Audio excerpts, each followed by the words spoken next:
आज का जो एक केंद्रीय बजट है ये हरियाणा के लिए गेम चेंजर साबित होने वाला है।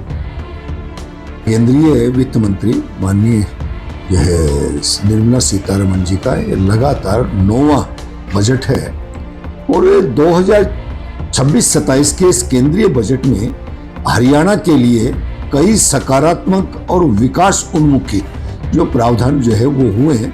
राज्य की प्रगति, रोजगार सृजन, इंफ्रास्ट्रक्चर और कृषि उद्योग क्षेत्र को मजबूत बनाने में इसकी महत्वपूर्ण योजना भूमिका रहेगी। इसकी वित्त मंत्री निर्मला सीतारमण जी द्वारा पेश किए गए इस बजट का कुल आकार जो है 53.5 लाख करोड़ रुपए, जिसमें पूंजीगत व्यय यानी कि कैपेक्स को बढ़ाकर 12.2 लाख करोड़ रुपए किया गया है।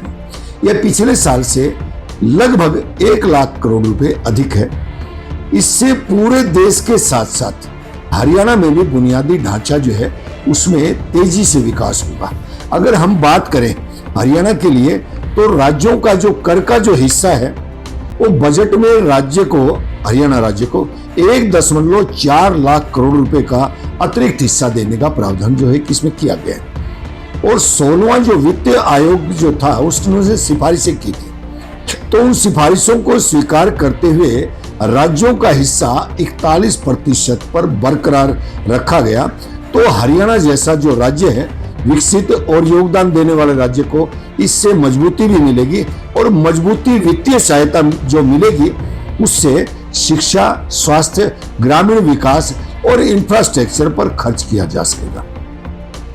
अगर हम बात करें इस बजट की विशेषताओं की तो 7 हाई स्पीड रेल कॉरिडोर की इसमें जो बात की गई है। एक सबसे ज्यादा जो मुझे जो बात अच्छी लगी इसमें शिक्षा पर विशेष ध्यान जो है वो दिया गया है और बढ़ा हुआ कैपेक्स जो मैंने जो अभी आपको बताया था 12.2 लाख करोड़ रुपए हरियाणा में रेल, सड़क और RRTS जैसे दिल्ली, गुड़गांव, फरीदाबाद कॉरिडोर और EV park, industrial model township विस्तार और अन्य परियोजनाओं को जो है ये जो प्रावधान जो है ये जो मिला है कैपेक्स, इससे परियोजनाओं को गति मिलेगी। हरियाणा ने पहले से RIDF और UIDF में बढ़ोतरी की जो मांग की थी और राष्ट्रीय स्तर पर इंफ्रा फोकस जो है उससे राज्य को अप्रत्यक्ष रूप से बहुत बड़ा लाभ मिलने वाला है। अगर हम बात करें इंडिया सेमीकंडक्टर मिशन 2.0 की, आपने बहुत बार इसको सुना होगा अभिषेक जी। तो 2.0 जो ये था सेमीकंडक्टर मिशन, इसके लिए 40,000 करोड़ का प्रावधान किया गया है। अगर मैं बात करूं कि हरियाणा की, तो हरियाणा में पहले से ही इलेक्ट्रॉनिक्स, ऑटो और मैन्युफैक्चरिंग का मजबूत आधार है। जैसे INT खरखोदा, इसका जो विस्तार है इससे नए निवेश, रोजगार और टेक्नोलॉजी हब बनने की संभावना बढ़ेगी। कृषि, ग्रामीण विकास, रोजगार और बजट में ग्रामीण अर्थव्यवस्था, किसानों की आय बढ़ाने और रोजगार गारंटी योजनाओं पर फोकस है।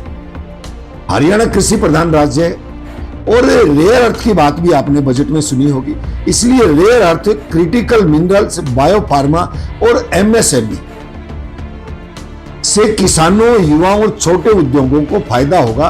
राज्य सरकार की मांगों जैसे कृषि, स्वास्थ्य, इंडस्ट्री में अधिक आवंटन को राष्ट्रीय विकास एजेंडा से जोड़ा गया है।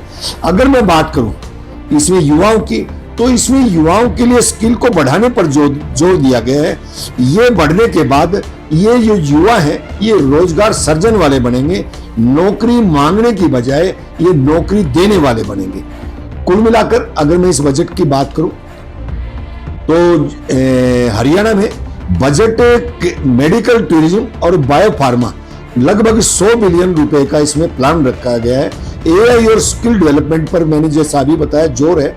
हरियाणा में स्टार्टअप इकोसिस्टम मजबूत है और ये क्षेत्र राज्य को नई ऊंचाइयों पर ले जाएंगे। महंगाई का नियंत्रण, टैक्स सरलीकरण के माध्यम से मिडिल वर्ग को भी जो है इसमें खासी राहत मिलेगी। और ये बजट अगर मैं इन टोटो कहूं तो विकसित भारत 2047 जिसकी जो है बारे में प्रधानमंत्री माननीय नरेंद्र मोदी जी चर्चा करते हैं और अपने भाषणों में यह माननीय मुख्यमंत्री नायब सिंह जी सैनी भी जिसकी चर्चा करते हैं। तो 2047 का ये जो विकसित भारत का जो लक्ष्य है, इसके हरियाणा को ग्रोथ इंजन बनाने की दिशा में जो है महत्वपूर्ण जो है कदम है ये। मुख्यमंत्री नायब सिंह जी सैनी आज भी जो बोल रहे थे कि केंद्र का यह बजट हरियाणा की प्रगति का रास्ता और सुगम करेगा। राज्य की डबल इंजन सरकार है, इसे जमीन पर उतारकर लोगों तक पहुंचाएगी।